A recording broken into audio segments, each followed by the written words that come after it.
esos chiquillos florezca en sus manos. Va a ser la hermanita que va a tener la responsabilidad, o el hermanito, ¿sí?, de enseñarle el canto, la flor, la escultura. Va a tener que prepararse mucho para que él pueda darle esa formación, el canto, el trabajo de sus manos. Tiene que ser la guía para él, para ella, de ellos mismos, para que no cumplan con la responsabilidad de que ella cante con todo su espíritu, con todo su corazón.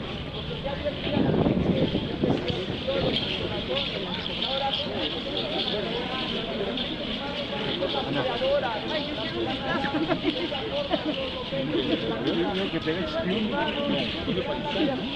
la forma de todo.